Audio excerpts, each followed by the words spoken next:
पोता पोती को देखा तो पहचान गया कि मेरे को वैष्णवेश्वर मेरे शिवलिंग के पास में इन्होंने घोंसला बनाया था और मेरे शिवलिंग के आसपास में परिक्रमा करते थे। जब भी उड़कर आते थे मेरे शंकर के मंदिर में चारों तरफ घूम के फिर अपने घोंसले में जाते थे। मंदिर में आते थे फिर घूमते थे फिर घोंसले में जाते थे, फिर घूमते थे फिर घोंसले में जाते थे। ये पक्षी घूम घूम कर मेरी परिक्रमा करता था। शंकर भगवान ने कहा ये कोई साधारण पक्षी नहीं है, इसने मेरे शिवलिंग की परिक्रमा की है, मेरे शिवलिंग के आसपास घुमा है, इसलिए साधारण मनुष्य नहीं बनेगा, ये साधारण जीव नहीं बनेगा, ये नरक का भोग नहीं भोगेगा, ये पृथ्वी पर जाकर एक ब्राह्मण और ब्राह्मणी के रूप में जन्म लेगा। और महाराज इसकी पत्नी का नाम लोपामुद्रा होगा और ये जो पृथ्वी पर जन्म लेगा ये साधारण मनुष्य नहीं होगा, इसका नाम अगस्त ऋषि होगा। अब जरा विचार करिएगा,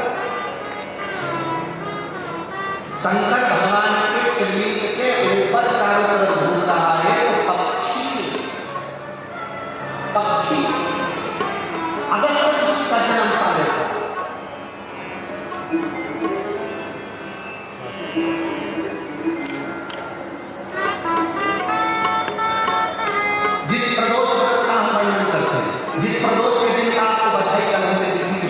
आपको बधाई हो। प्रदोष शाम का जो समय होता है, प्रदोष शाम जो होता है उसका वर्णन जो हम करते हैं, ये प्रदोष के पूजन का विधान किसने बनाया, ये प्रदोष के पूजन का नियम किसने बनाया, ये प्रदोष के संध्या काल का प्रदोष के समय का पूजन का विधान कौन बनाया, ये प्रदोष के समय पर एक बेलपत्र चढ़ाने का विधान किसने बनाया, प्रदोष के समय पर एक समीपत्र चढ़ने का विधान किसने बनाया, प्रदोष के समय पर अगर मान लो कोई भिखारी से भिखारी व्यक्ति भी है जो ठेला चला रहा है, उसके पास खाने के लिए कुछ नहीं है, फटे कपड़े पहन रहा है, उसकी जिंदगी में कुछ भी नहीं बचा और कर्जे में लगा हो गया, एक चावल का दाना अगर वो प्रदोष के दिन प्रदोष काल में शाम के समय पर शंकर के शिवलिंग पर चढ़ा देता है तो 3 या 4 प्रदोष में उसका कर्जा चुकाना प्रारंभ हो जाता है।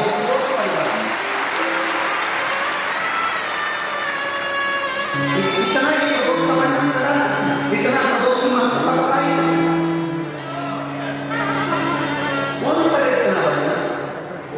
अगर प्रदोष की महत्वता बताने वाला कोई है तो इसीलिए मेरे शंकर भगवान माता सती को लेकर कुंभज ऋषि के यहाँ अगस्त ऋषि के यहाँ कथा सुनने के लिए गए थे, क्योंकि उनके बराबर कोई शंकर के महत्व को बता नहीं सकता और प्रदोष के महत्व को नहीं बता सकता। सती मैया को प्रदोष का महत्व बताने के लिए शंकर सती जी को लेकर कुंभज भगवान कि प्रदोष के महत्व को तो जान सकती, तुम प्रदोष के महत्व को सती जानो, तुम प्रदोष के महत्व को सती पहचानो कि प्रदोष का महत्व क्या होता है, प्रदोष काल का महत्व क्या होता है, प्रदोष के समय का महत्व क्या होता है। जिस समय पर सूरज डूब रहा हो, चंद्र प्रकाशित हो रहा हो, दोनों का मेल हो रहा हो, ना तो पूरा सूरज डूबा है ना पूरा चंद्र आया है, ना पूरा अंधेरा है ना पूरा उजाला है, उस समय को प्रदोष काल का है, उस समय को प्रदोष का समय प्रदोष काल का। अब कई लोग हमसे कहते हैं आप हमको प्रदोष का समय बताया करो कि प्रदोष काल किसको कहते हैं, प्रदोष का समय किसको। अब एक बात हम आप सबसे कहना चाहते हैं, जितने लोग आपका चैनल पर सुन रहे हैं, जितने फेसबुक पर सुन रहे हैं और जितने रेवाड़ी इस पवित्र धरा पर कथा को सुन रहे हैं, आप सबसे एक बात करना चाहते हैं, अगर हम समय देखकर बताएं आपको कि शाम को 6 बजे 6:30 बजे 6:30 से लेकर 7:30 के बीच में ये समय है, या 5:30 से लेकर 6:30 तक का ये समय है, या हम उनको बोलते हैं कि इतनी बजे ये समय प्रदोष काल का रहेगा या इतनी बजे ये समय रहेगा, तो देखिए कभी कभी ठंड का समय आता है तो दिन जल्दी ढल जाता है, कभी कभी गर्मी का समय रहता है तो दिन बहुत लेट ढलता है। इसलिए समय की गणना से मत करो, आपको ये अंदाजा लगाकर रखो कि दिन ढल रहा, अंधेरा होना शुरू हो रहा, सूरज डूब रहा हो, चंद्र प्रकाशित हो रहा हो, अंधेरा अपना काम कर रहा है, सूरज ढलता जा रहा है, दिन कम होते चले जा रहा है और अंधेरा थोड़ा बढ़ते चले जा रहा है। इन दोनों का जो मिलन का समय हो, अब वो कितनी ही बजे, आपको बस उसके मिलन का समय निकाल लो, वही समय प्रदोष काल कहलाता है।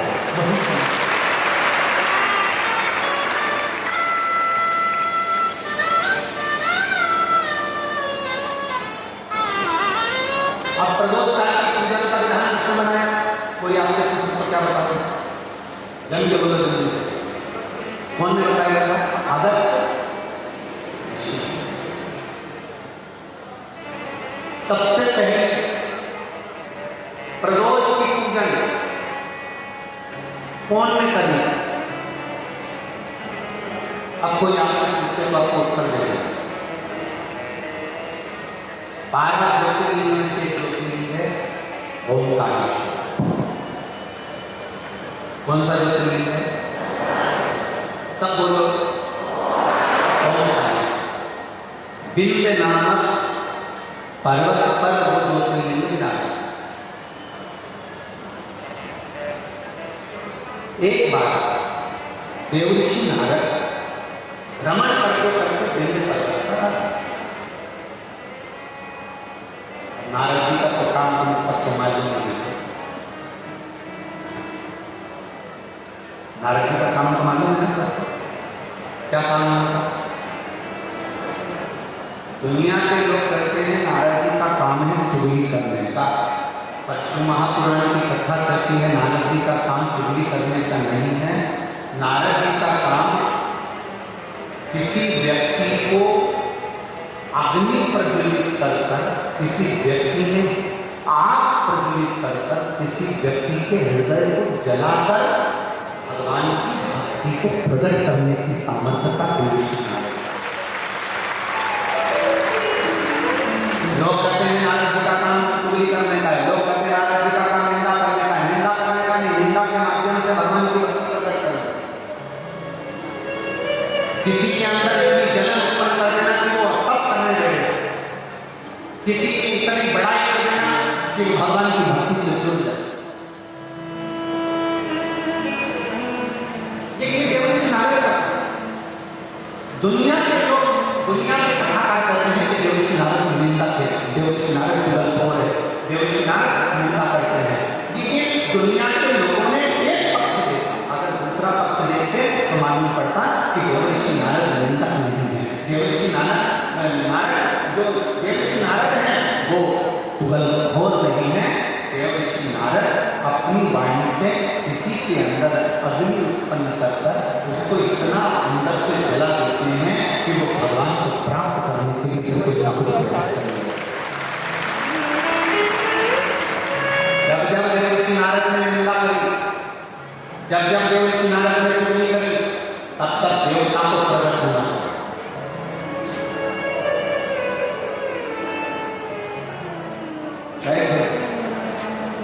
माता लक्ष्मी के पास देवर्षि नारद ने माता लक्ष्मी की से कह दिया था, मैया बहुत भूख लग रही है, कुछ खाने का है क्या?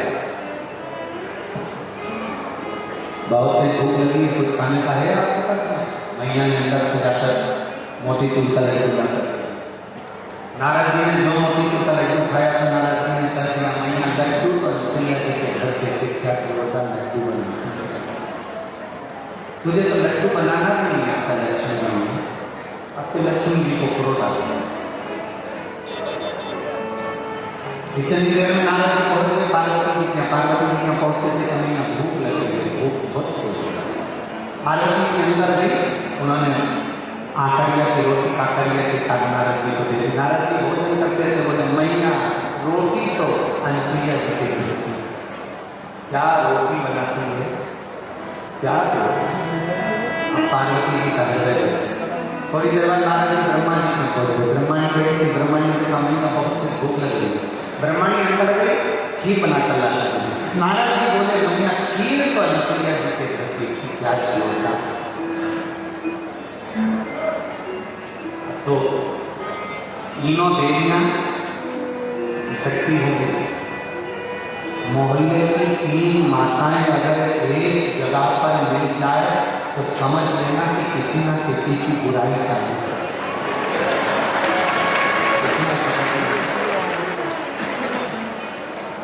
तीनों एक जगह पर मिल रही है ना तो जरूर किसी न किसी की निंदा कर रही है, किसी न किसी की बुराई। पक्का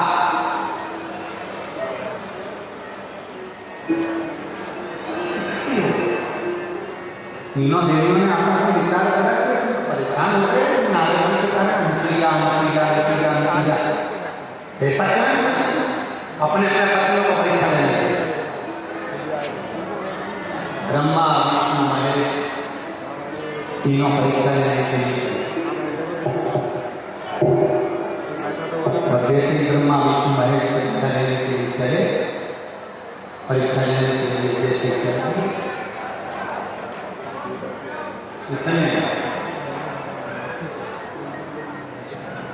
तीनों दरवाजे पर पहुंचकर भिक्षा मांगी। माता ध्यान दो, माता ध्यान दो, माता ध्यान दो।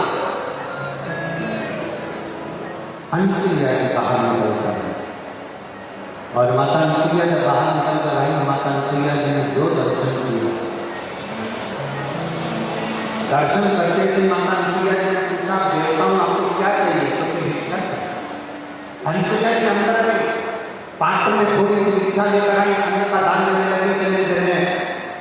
जब अन्न का दान देने लगी तब उसी समय पर अनुसुईया जी जब अन्न का दान दे रही थी तब तीनों देवताओं ने खड़े होकर लगे हमको भिक्षा ऐसे नहीं चाहिए।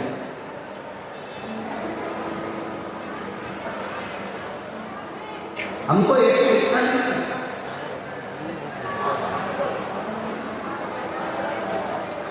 हमको ये भिक्षा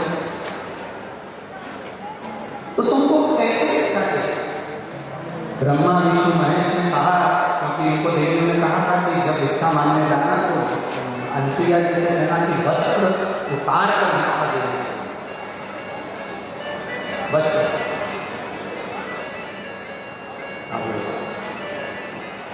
तीनों देवताओं ने कहा मां भिक्षा तो चाहिए, मां भिक्षा तो चाहिए पर वस्त्र उतार कर। अनुसुईया जी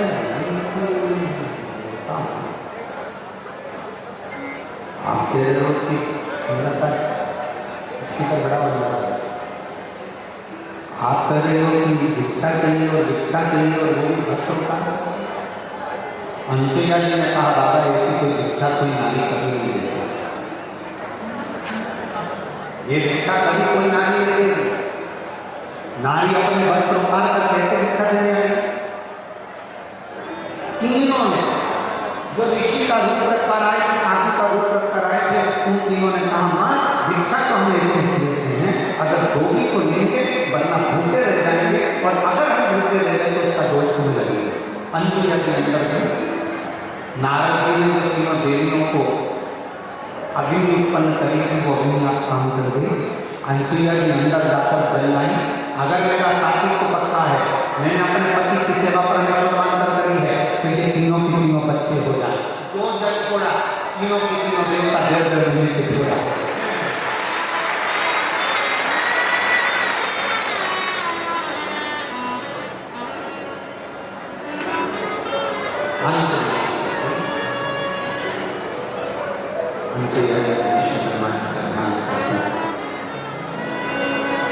चंदन का पन्ना बनाया,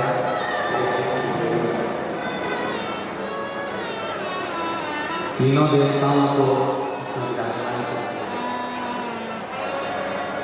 तीनों देवताओं को सूर्यदान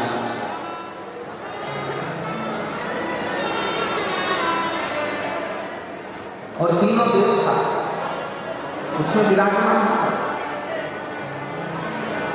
चंदन के पन्ने में रेशम की डोरी डालकर माता अनुसुईया तीनों को झुला रही थी। इतने में आंत्र ऋषि का आगमन हो गया। आंत्र ऋषि ने पूछ लिया अनुसुईया से कि ये इनके बच्चे। अनुसुईया जी तुरंत आंत्र ऋषि से कही अपने बच्चे। अंतरिक्ष में था, अभी मैं स्नान करने गया था तो एक भी नहीं था। और आया अंशुया जी बोली, भगवान जब देता है तो सब सरकार का है।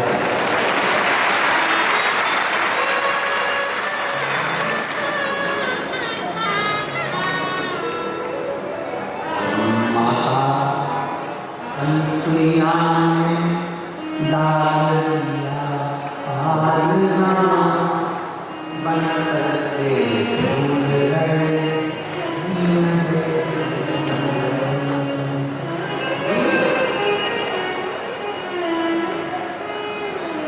हम नारद जी का काम देखते, दुनिया के लोग करते नारद जी का करते, दुनिया के लोग करते नारद चोरी करते। अगर नारद नहीं होते तो चंद्र प्रकट नहीं होते, अगर नारद नहीं होते तो दुर्वासा प्रकट नहीं होते, अगर नारद नहीं होते तो दत्तात्रेय भगवान प्रकट नहीं होते।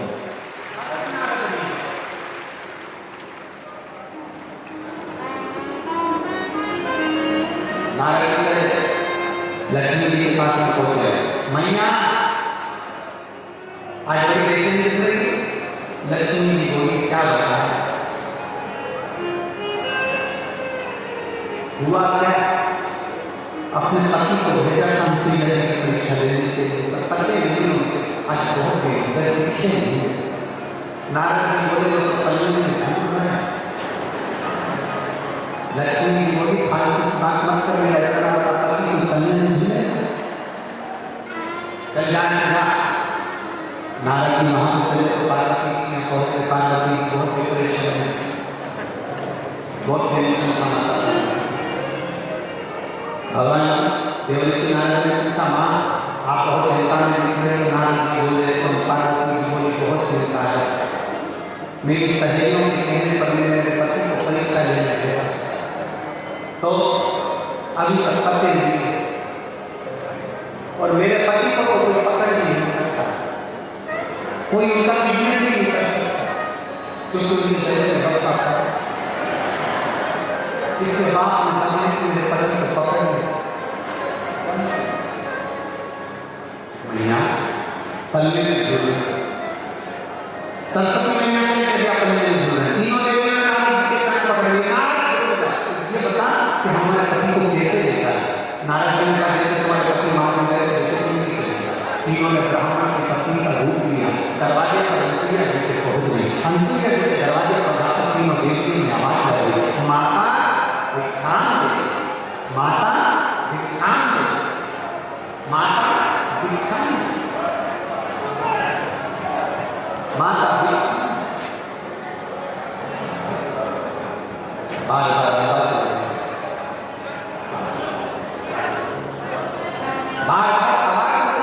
माता भिक्षाम दे, माता भिक्षाम दे, माता भिक्षाम।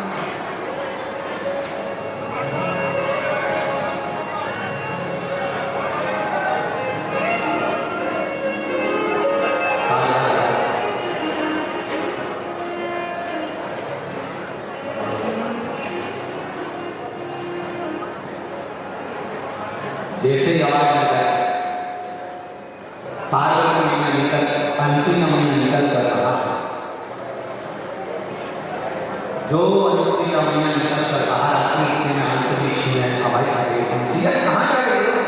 अंशुया रुक गई, दरवाजा बंद है। तीनों देवियां कहा,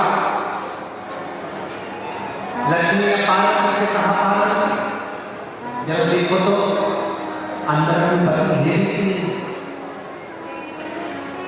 पार्वती ने सरस्वती से कहा, तुम अंदर ध्यान कर देखो, पति अंदर है। सरस्वती ने दरवाजे में एक छोटी सी सरल, पतली सी सरल, उस सरल में से सरस्वती अंदर झांक कर देख रही थी। इतने में पीछे से देवर्षि नारद जी आकर बोले, तुम दूसरे के घर में झांकी हो ना, आज से पृथ्वी पर जितनी माताएं ना, इनकी भी आदत बदल जाएगी। ये जब भी कपड़ा सफा मुंह पर जाएगी तो पड़ोसी पीछे चलेगा।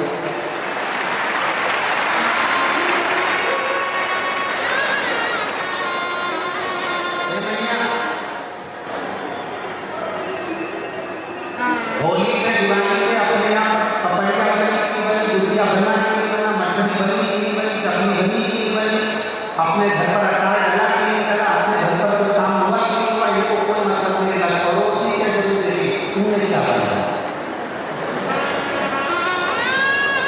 दिवाली पर अपने अनामोली गली की गली से मतलब नहीं है, पर पड़ोसी की अनामोली जरूर देती है, इसमें कौन सी है। तो माँ आप झांकिए, इसलिए ये गुण आ जाएगा। जब सुना थोड़ी देर बाद माता अंसुया जी ने दरवाजा खोला, जैसे दरवाजा खोला तीनों देवियां चरणों में पड़ गई। तीनों देवियां आंत ऋषि ने अंसुया जी से पूछा, ये कौन है। अंसुया जी बोली, ये अपनी बहू है। आंत ऋषि बोले, बेटे इतने से बहू साथ आए। इतने में तुरंत अंसुया जी ने तीनों से कहा, तुम्हारे ससुर जी पाओ कम पड़े। तीनों देवियों ने आंत ऋषि के चरण छुए। आंत ऋषि ने अंसुया जी का हाथ पकड़ा और एक कोने में ले जाकर पूछा, अंसुया पागल हो गई है, बेटे इतने से बहू के साथ साथ हाथ की तुझे नाता वाला नहीं है, इतने से बच्चे की शादी कर दे, जितनी बड़ी बड़ी बहू लेकर आई। इतने में अंसुया जी बोली अपने पति से, स्वामी आजकल की बहुएं कमाता हुआ पति मिल जाता है, लेकर के अलग हो जाती हैं। हमने कैसे पाई को श्रद्धा कर हम जानती हैं, और बड़ा करेंगे तो मालूम पड़ेंगे।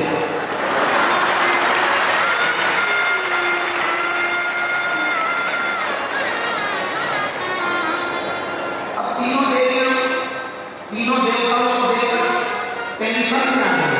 लक्ष्मी जी बोली, मेरा कौन सा सरस्वती जी मेरा कौन सा। तीनों एक बच्चे को उठाकर घुमा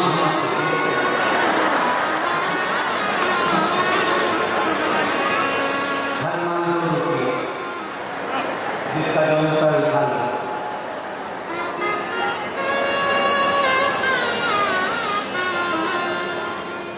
अब उठाएंगे।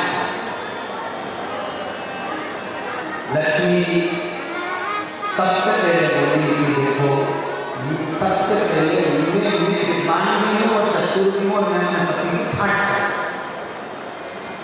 जो ज्यादा विद्वान होता है, जो ज्यादा चतुर होता है, सब्जी के ठेले पे कोई सही भी भिंडी है।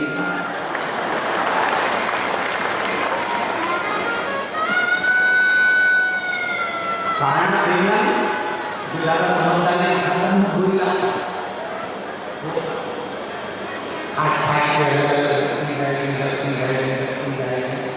सब्जी वाला इससे ज्यादा चतुर होता है, इसमें जैसे अलग छाट के रखा, थैली में भरा, भरने के बाद थैली दरवाजे में रखी और सड़ा हुआ उसके हाथ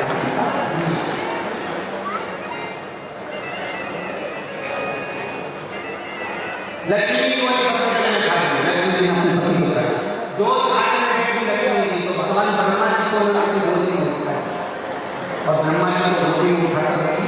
ये मेरी पत्नी है। उनको जो हाथ में लिया, इतनी देर में तो अंसुया जी को हंसी आई। अंसुया जी को हंसी आई। उन्होंने कहा देखो, इन तीनों को वापिस सुला, जमीन पर सुलाया। अंसुया जी ने हाथ में जल दिया, अगर मेरा पति का धर्म प्रबल है, मेरा साथी को पक्का है, तो मैं जल छोड़ती हूँ। ये तीनों के तीनों बड़े हो जाए। तीनों बड़े हुए, उन्हीं के अंश उठाए चंद्र दुर्वासा और भगवान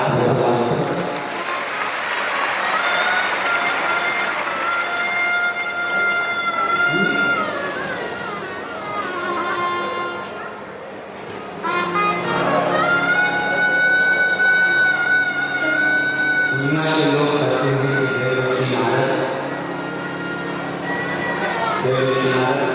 चुगली करते हैं, देवर्षि नारद निंदा करते हैं, देवर्षि नारद बुराई करते हैं। नहीं, देवर्षि नारद देवता को प्रकट करने के लिए, भक्ति को प्रकट करने का कार्य है। और वो देवर्षि नारद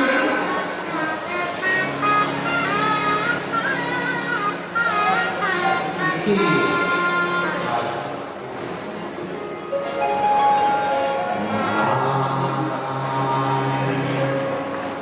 Thank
you.